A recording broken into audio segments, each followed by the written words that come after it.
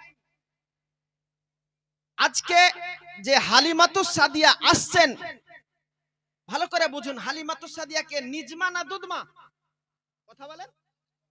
দুধ মা, নিজ মা নয়, দুধ মা আসছেন। আর দুধ মায়ের সম্মান প্রদান করার জন্য আমার রহমতের নবী নিজের শরীর মোবারকার ব্যবহারকৃত রহমতের চাদর নিজের শরীর মোবারকা থেকে টেনে ওই দুধ মায়ের সম্মানে বিছিয়ে দিয়েছেন। আপনি ভাবেন, খুব হালকা ভাবে নিচ্ছেন।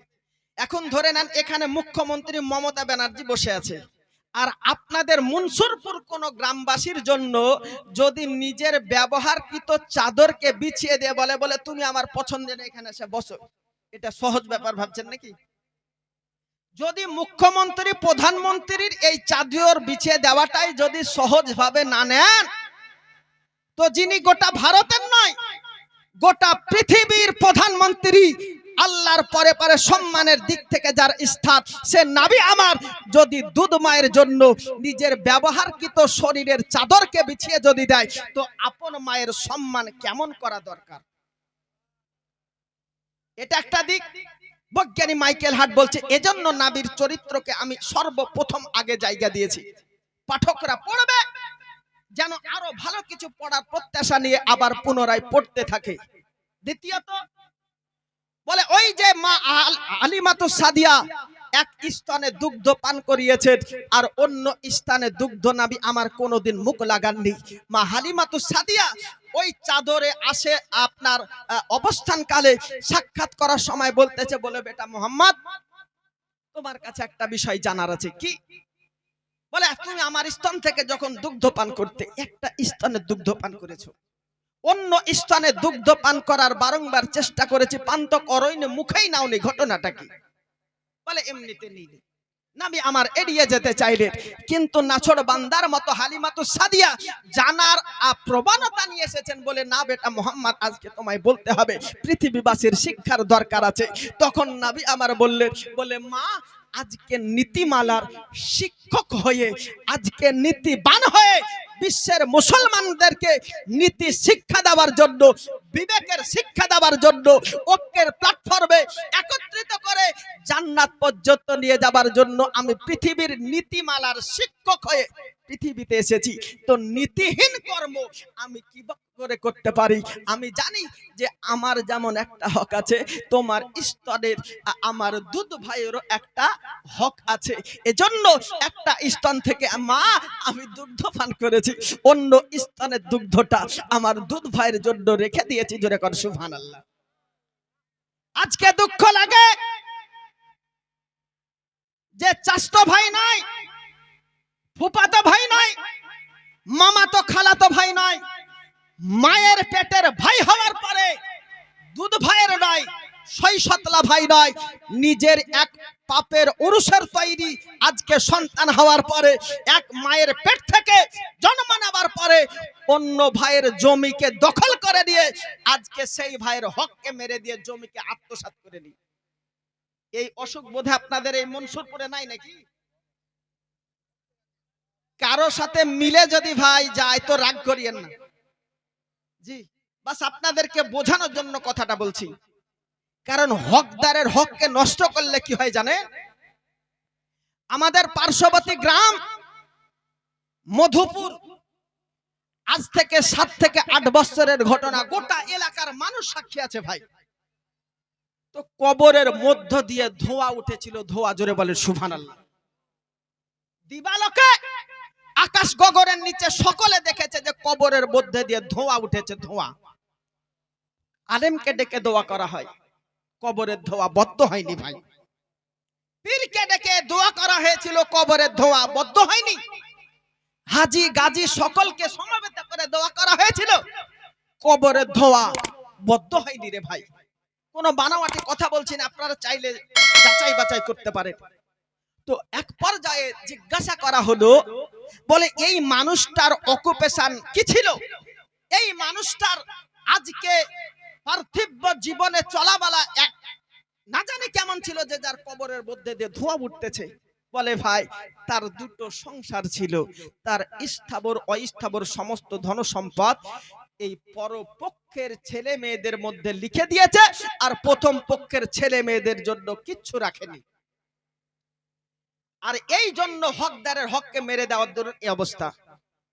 এখন বিষয়টা যখন উত্থাপিত হলো, সেই আপনার ওই পক্ষের সন্তানাদিগুলোকে একত্রিত করে অশ্রু সিক্ত অবস্থায় যখন আল্লাহর বারগাহে ইলাহিতে দোয়া করে দেওয়া হলো, আল্লাহর আযাব বদ্ধ হয়ে ধোয়া আর দেখা যায়নি ভাই, যেরকম সুবহানাল্লাহ।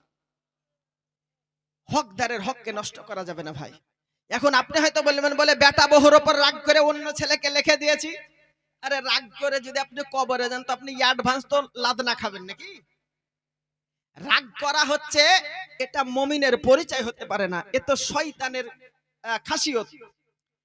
কিতাবের মধ্যে বলা হয়েছে জিহাদে আকবার আর জিহাদে আসগার, বড় জিহাদ আর ছোট জিহাদের বিষয়ে বলা হয়েছে মনোযুদ্ধ করে আত্মার সঙ্গে কেউ যুদ্ধ করে জয়লাভ যদি করে, তো সে হচ্ছে জিহাদে আকবার, বড় জিহাদ করলো। যুদ্ধের ময়দানে তালবার চালিয়ে যুদ্ধ করার চাইতে বড় যুদ্ধ হলো মনের সঙ্গে যুদ্ধ করে ন্যায়ের পক্ষে থাকা, যেরকম সুবহানাল্লাহ। এই দেখেন, নারায়ে তাকবীর, নারায়ে রিসালাত। হযরতুল আল্লামা মাওলানা শামীম রাজা চিশতি সাহেব, এই দেখেন পরবর্তী বক্তা চলে এসেছে। আর তারপরে পরে একেবারে যেমনি টালের ফিগার দেখবেন, তেমনি উনার ইলম কালামের আপনার কিনা ওজন দেখবেন। বন্ধুবার, হযরতুল আল্লামা মাওলানা মুফতি ওমর ফারুক মুজাদ্দিদি সাহেব, উনিও চলে এসেছেন। কিছুক্ষণের পরে উনার বক্তব্য আপনারা শুনতে পাবেন, দ্বিধায় কেউ পালিয়ে যায় না ভাই। আমার চাইতে শীর্ষ স্থানের আলেম উলামাদের বক্তব্য আপনারা শুনতে পাবেন ইনশাআল্লাহুল আজিজ। তো হযরতে পয়গম্বর আজমের চরিত্রকে উপেক্ষা করে এই মারবে বৈজ্ঞানী মাইকেল হার্ট উনার লেখনের মধ্যে 1 নম্বরে জায়গা দিয়েছিলেন। আচ্ছা বলেন, নবী মুস্তাফার নিজ মায়ের নাম কি? ভুলে গেলেন? মা আমিনা তোমার ঘরে কে এসেছে বলো না, মোহাব্বতে বলেন সুবহানাল্লাহ। মা আমিনা তোমার ঘরে কে এসেছে বলো না, মা আমিনা তোমার ঘরে কে এসেছে দেখো না, যার নূরের এক ঝলকে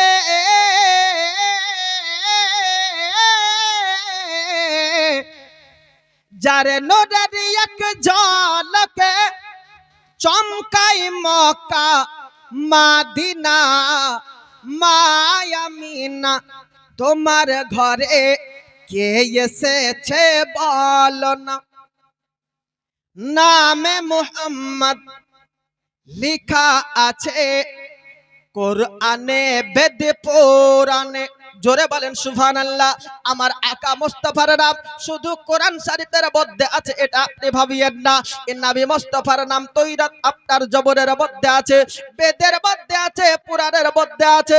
আল্লাহর নবী সাল্লাল্লাহু তাআলা আলাইহি ওয়াসাল্লাম আজকে বসি প্রশংসা গীত গাইতে গিয়ে হিন্দু গুরু আপনার ইরাবেদ ব্যাস আর গুরু মনোজা নিয়ে